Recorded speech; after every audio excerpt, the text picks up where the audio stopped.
Have you ever heard of a peace deal that looked like a defeat, but became the greatest victory in history? Imagine traveling to a place you hold sacred, only to be stopped at the gates and forced to turn back. Would you accept such an agreement? This is exactly what happened with Prophet Muhammad, peace be upon him, and the Treaty of Hudaybiyyah, a treaty that seemed unfair but changed the course of history forever. The journey to Hudaybiyyah. In the year 628 CE, Prophet Muhammad, PBUH, had a dream that he and his followers were performing pilgrimage at the Kaaba in Mecca. He saw himself circling around the sacred house peacefully. Believing this to be a sign from Allah, he decided to travel to Mecca with his companions. He gathered 1,500 Muslims, all dressed as pilgrims, to show that they had no intention of fighting. They carried no weapons except sheathed swords, which were only for self-defense. However, when the Quraysh of Mecca heard about this, they feared an attack.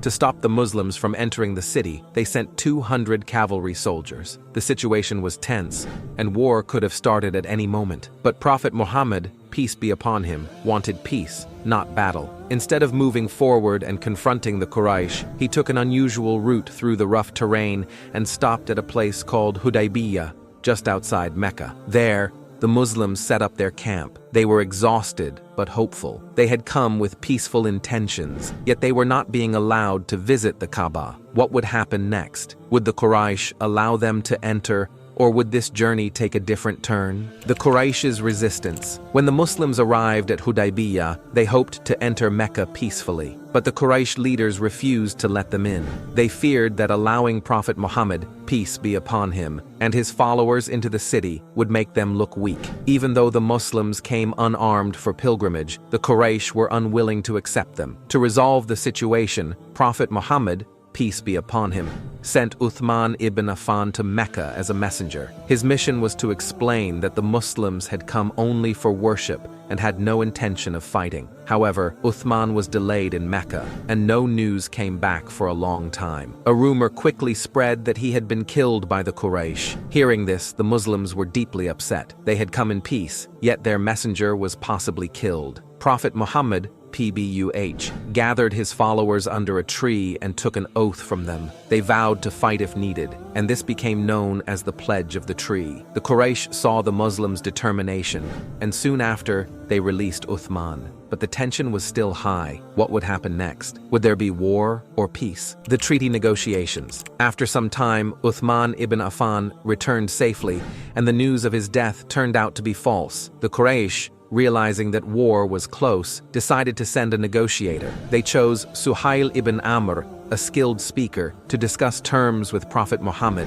peace be upon him. Prophet Muhammad, peace be upon him, did not want war. He wanted peace, even if the conditions were difficult. He agreed to sign a peace treaty with the Quraysh, hoping it would benefit Islam in the long run. Ali ibn Abi Talib was chosen to write the treaty. As he began, he wrote, "This is what Muhammad, the Prophet of Allah, has agreed with Suhail ibn Amr." However, Suhail immediately objected. He said, "If we accepted you as the Prophet of Allah, we wouldn't be stopping you from entering Mecca." He refused to let the word prophet be written. Prophet Muhammad, PBUH, showing patience, told Ali to remove it and instead write Muhammad, son of Abdullah. The terms of the treaty. After long discussions, the Treaty of Hudaybiyyah was finally agreed upon. The first rule was that there would be peace for 10 years between the Muslims and the Quraysh. During this time, neither side would attack the other. One of the hardest conditions for the Muslims was that they could not perform pilgrimage that year. Instead, they had to return to Medina and come back the next year. When they did return, they would be allowed to stay in Mecca for only 3 days and could only carry sheathed swords for safety. Another condition was that if a Quraysh member joined the Muslims without permission from their family, they had to be sent back. But if a Muslim left Islam and went to the Quraysh, they would not be returned to the Muslims. This condition was very painful for many Muslims. The treaty also allowed other tribes to choose their side freely. They could either ally with the Muslims or with the Quraysh. Even though the terms seemed unfair, Prophet Muhammad, peace be upon him, accepted them. He knew that in the long run, this peace agreement would bring Islam even more strength. The Muslims' disappointment. When the treaty was signed, many Muslims felt angry and heartbroken. They had traveled all the way to Mecca with peaceful intentions, yet they were forced to turn back without performing their pilgrimage. To them, this felt like a loss. Even Umar ibn Khattab,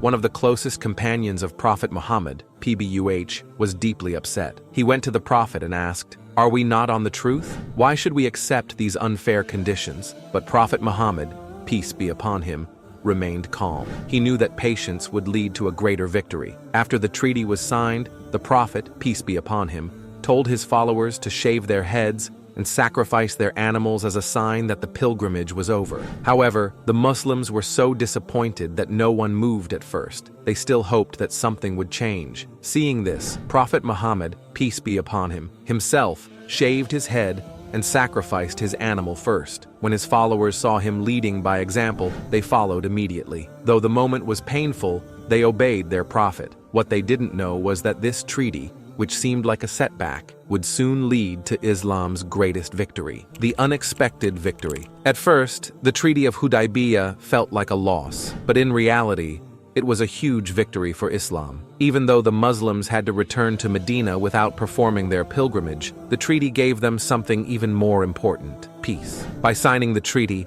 the Quraysh unknowingly accepted that the Muslims were now a powerful force. Before this, they had refused to recognize Islam, but now they had signed an official agreement with Prophet Muhammad, peace be upon him. This made other tribes see that the Quraysh were no longer the strongest power in Arabia. The treaty also allowed more people to interact with Muslims freely. Since there was no war, different tribes could visit Medina and see Islam for themselves. Many people who had never heard about Islam before now had the chance to learn about it. As a result, more people converted than ever before. With peace in place, Islam began to spread faster than through war. Prophet Muhammad, PBUH, and his followers could focus on spreading their message without fear of attacks. What seemed like a setback had actually set the stage for one of the greatest victories in Islamic history. The treaty is broken. The Treaty of Hudaybiyyah was supposed to bring peace for 10 years, but it did not last that long. After just 2 years, the Quraysh broke the agreement. A tribe that had allied with the Quraysh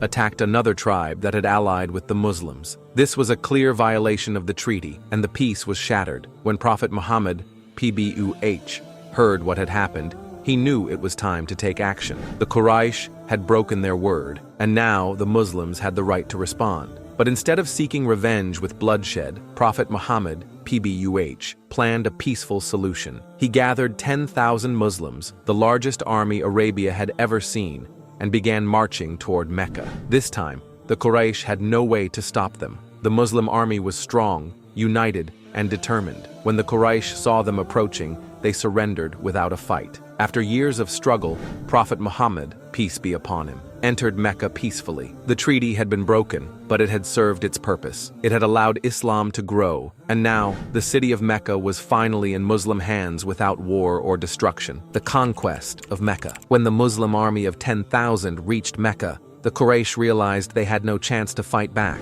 They had broken the Treaty of Hudaybiyyah, and now they faced the consequences. But instead of preparing for war, they decided to surrender without a fight. They knew that Prophet Muhammad, peace be upon him, was just and merciful. Unlike other conquerors, Prophet Muhammad, peace be upon him, did not seek revenge. Many of the people in Mecca had once fought against him and harmed his followers, but he forgave them all. He declared that no harm would come to those who stayed in their homes or in the Kaaba. This act of kindness won over many hearts, and people saw the true nature of Islam. After entering Mecca, the first thing Prophet Muhammad, PBUH, did was cleanse the Kaaba of idols. He removed the false gods that the Quraysh used to worship, making Mecca the center of Islam. The people of Mecca, seeing his mercy and leadership, started accepting Islam in large numbers. The Treaty of Hudaybiyyah seemed like a loss, but in the end, it led to Islam's greatest victory. Isn't it amazing how patience and wisdom can turn defeat into success? What other moments in history do you think looked like failures but became victories? Let us know in the comments. And don't forget to like, share, and subscribe for more amazing stories.